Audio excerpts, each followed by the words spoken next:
NNPP presidential candidate Rabiu Kwankwaso has been drilling down into the finer points of his manifesto in a speech at London's Chatham House today. He pledged to lift over 100 million Nigerians out of poverty, increase the armed forces to 1 million serving soldiers, and ensure that every citizen can read and write in a massive shake-up of the country's education system. Let me assure you that when eventually the NPP is voted into power and I become president of Nigeria, we shall create an irresistible condition and make our country so attractive as a destination for businesses and career aspiration that majority of you will be attracted to better opportunities at home. We are going to stop all this pilferage, all these wastages. But wait a minute, presidents have been trying to do that for years now. Buhari pledged he would do it, and he hasn't. Where will you succeed in cracking down on corruption where others have failed? You see, we have a record. I was a governor for 4 years. I was Minister of Defense for 4 years. I was in the Senate for 4 years. I was in Deputy Speaker of the House of Reps. I was in the Constitutional Conference. I was a civil servant for 17 years. Nobody found me wanting on any of this. I am moving with clean hands. And you see, just a second. You admit there was a whiff of corruption around 2015 with some pension funds, but you were never arrested. You were never. It was you said it was your rivals trying to smear you. No, it's not. Look, let me tell you. I was there. You are there. I think when I was saying you go into politics, and they tell you, they concoct all sorts of stories. You see, the security agencies and what do you call them, EFCC, they are not fools. If there is substance, they will act. I am in an opposition, I'm not with the government. There's just no opposition. That one just lies. Somebody, and you see somebody, all these people have the capacity to write a petition against you. Because they write a petition against you, that does not mean you are guilty. That's what we are saying. They write, I don't know how many petitions people wrote against me in the last 30 years or 47 years. So many. But you see, they are talking of people who will sit down and look at it and say, yes, there is substance. There is no substance. So writing petition, anybody can do it. And we don't care. You write 100 times. 100 times if they call me, I go and say, okay, I will explain. Rabiu Musa Kwankwaso, the presidential candidate of the NNPP. Well, we have policy strategist and development expert, Professor Ikechukwu, joining us now on Newsnight to, take a look at this. Thank you so much. Good to see you. Thank you, same here. Before we get into Rabiu Kwankwaso's performance and his messaging at Chatham, a lot of people have been asking, what's all this about Chatham House? Why not the Nigerian Institute of International Affairs? What's this sudden rush and the need to, employ the platform of Chatham House for Nigeria's presidential candidates? What exactly, what's your take on that? No, I think there's fundamentally, in principle, there's nothing wrong with going to Chatham House. It's an international platform. Is a place where you present ideas with the advantage of non-attribution. And so the candidate may see it as a way of projecting themselves to the international community for beyond Nigerian acceptability. Because if we think back to it, when there's US election, it becomes a global event. So in principle, there's nothing wrong with going there. Now, what I say as a problem is the mistaken assumption that you must go there. You don't have to. Secondly, the assumption that when you go there, that's why you begin to tell people about water, power supply corruption. The electorate is here. So that's not, one would have thought they would go there and discuss foreign policy, the crisis in Africa, the neocolonialism going on, and the measures they will take in respect of that. Even the media terrorism that nobody is conscious of, because if you watch the CNN you watch in the US is not what you watch here. There's a conscious muzzling of the Western and European states to drive public perception in the media in their national interest. That's what one would want to see boldly taken out there. So to the extent that they're addressing those things, I think Yes, they have a right to go there, but it's a mixture of platform misuse, platform misunderstanding, and a mistaken assumption that when you go to Chatham House, oh, you've done it. Okay, It costs nothing, quite frankly. So in that wise, is it correct to say that the interaction in Chatham House has no bearing on how the Nigerian public would vote for this candidate? Do you think it has any bearing on voting patterns or even the voters? No, not at all. They'll feel nice about it. You remember Tinubu when they did a good dance, then outsourced his questions, some form of entertainment if you like. Kwankwaso has gone there. We saw a clip of what he said. Let's even look just 1 minute on that clip. He said he will recruit 1 million soldiers, well, military personnel to boost national security. 3 questions. Where will they be trained? Over what length of time? The institutions we have for training military, security, paramilitary personnel in this country, if you deploy them non-stop for 1 full year, will you get 1 million? The answer is no. So the fear, listening to that, is that there's actually no template for addressing national security. Imagine from the conversation. And then so most of the issues raised, you must think about, if you're talking about really Nigeria, you must think about process. I want to transform Arise Studio to be the best in the world. Now, there's no contingency plan for Arise to keep broadcasting. So am I going to demolish the place? That's the thing. This is not, and with all due respect, what we saw right now was a prepared speech, a statement of good intentions. If you want to be mischievous, you say, he's threatening to improve Nigeria. Would you say the same? That's what I'm leading up to. That's the pattern we've seen with all the candidates. There is a speech and then there's a question and answer session. Let's also recall that President Muhammadu Buhari went to Chatham House before he became president as candidate and has gone again almost 7 years after. So it's not a new trend. No, it isn't. Great. But the other point I want to make in connection with it is that they are reading speeches, prepared speeches, saying what they will do. But you see that in those presentations, there's no evidence of terrain analysis. I want to supply electricity to Bayelsa State. Excellent.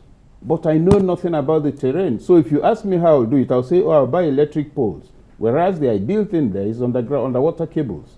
Now, take all the speeches, write all of them, and I'm talking about all the candidates. Try to distill process of execution. Implementation strategies, there's none. And that's the mistake. But in all fairness, would a platform like the Chatham House, with the limited time given, actually provide the opportunity to go into the details, to dot the I's and cross the T's? Well, you're already, drifting into assessing the performance of the candidates at their outing and their messaging and all of that. What's your overall assessment, in addition to the points that you've made already?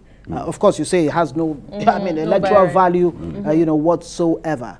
I'd also like you to even look at what the INEC chairman, Mahmoud Yaqub, the case he made there. Okay. No. Two or three things. First, very quickly on Chatham House, another 15 seconds. I've been to Chatham House. That was 2014. It was a disastrous outing in terms of our assessment of the personnel of Chatham House. They didn't understand the issues at all. And it was offensive. In fact, it was General Hamakim who said, okay, let's take it easy. I really wanted to query the young lady or the lady who was interfacing, who knew nothing about Africa. But in all of that comment, what I just said now doesn't detract from the fact that Chatham House is reputable, respected, has no attribution, is a platform, but let's not overplay its value in terms of our national discourse. Now, looking at the candidates, perhaps the 4 front runners, they all have their pluses and minuses. For APC, whether you like it or not, Bola Tinubu was governor for 8 years, and nobody knew he was a Muslim. We mustn't forget. It's a plus, which totally, the APC is so busy saying waka that they don't know how to present an intelligent argument and all of that. Now, but if you look at the candidacy and the currency and events of today, I have a bit of challenge on several fronts. How a man could celebrate 70 years when he did, knowing at what age he was governor, how people could dress up as Catholic members of the Christian Association of Nigeria. So presenting illusions for reality and hoping to ride onto reality with the illusions. It's not done. So I have some concern in that regard. You come to the PDP candidate. He hasn't been, He hasn't been Chatham there. House. Oh yeah, he hasn't. Yes. Though he's been there, I mean, He's been before invited. that That is twice. true. Yes, He's been yes, invited. that's He's yet to Yes. attend. So So yeah, he, Peter Obi? he Yeah, went Peter Obi. there. Yeah. So when he now went to Chatham House, brilliant attempt to outsmart everybody and to give the impression of executive capacity. You know, Reagan deployed it. Okay, you answer this. Well, these are 7 ministers. So the dummy game didn't work, and the dancing after the eating didn't help matters. Still talking about Tinubu, of course. Yes, of course. Okay, So now Peter coming Obi. to the Labour candidate, Yeah. Peter Obi went there, made his own statements, spoke about core issues about Nigeria, and unlike the previous candidate, came out to address Nigerians who were outside reassuringly. Why I'm going for this is that at the end of the day, all of you will want to come home. That is the kind of country that we've been electing. So it made sense in that regard. That not only did he take on the issues, Nigerians there listening to him felt personally addressed. That's the slight advantage his own engagement had over that of Tinubu. Now, Kwankwanso, we saw now, read a very elaborate speech, very well crafted. But unfortunately, if it's somebody I'm working with, I will feel embarrassed. Because Why so? why not? A statement, you know, just take the one on security and one or two other things he mentioned. Yeah, the point that Peter Obi, you know, rejected an alliance, With you the know, party. with the party, you know, was it a missed opportunity on the part of the Labour Party? I wouldn't know about that. It's you see, they're the ones, each person weighs the variables that will suit him. Because if you say Peter did not align with him, you must also ask yourself, what is he bringing on the table? What is Peter bringing on the table? We assess the party. Labour is presumably the People's Party. Kwankwanso has a strong following in Kano with uniforms and all of that. But where is Kwankwanso outside some of these areas? That's number one. Number two, what's the narrative around his presidential project? I haven't gotten a hold on it. Number three, in terms of clout and relevance, he's likely to make some showing where he has a stronghold. But whether that is sufficient to counterbalance P2B's perception of the gains from other sections of the country is another matter. I don't see it as a missed opportunity very quickly, at all. Ngozi mentioned it in passing in our first question, but I know you don't want to give so much relevance to Chatham House and not discrediting its importance as well. But the Nigerian Institute of International Affairs and our candidates and the Chatham House rush, what does that say about, one, our leadership, two, our sense of, you know, is it colonial mentality? Yeah, Are we what still we call attached to the colonial aprons mentality in of this part. the colonial era? Why do we do everything west? We go for medicals in the west, schools in the west, address before elections in the west. We might even start asking for a wedu soup from the west. Look, Well, the Chinese are packaging jollof rice already. You bet. So there you go. you see, the issues are fairly straightforward. Yeah. It's a mixture of about 3 factors, including some of what you mentioned. Number one, politicians have people working around them. And there's this illusion that when you get consultants, it's what they make to look like is going on outside the country that matters. That's why you find they spend a lot of money on foreign media when they shouldn't, and they go to Chatham House and all those places. There's nothing wrong with going to Chatham House as an adjunct. The Nigerian Institute of International Affairs, where I'm a fellow, is a platform that used to be where you need to go to. Now, when you have a preponderance of the elite and the assistants and supporters and consultants who have their priorities and perceptions wrong, they will leave a much more viable platform that will bring the elite, the people, the academics and academicians and all of that for a discourse that will become part of the media conversation for another 3 days or even 1 week. And then they lose it. They've gone to Chatham House and come back. You'll see a 1-line or 1-paragraph report.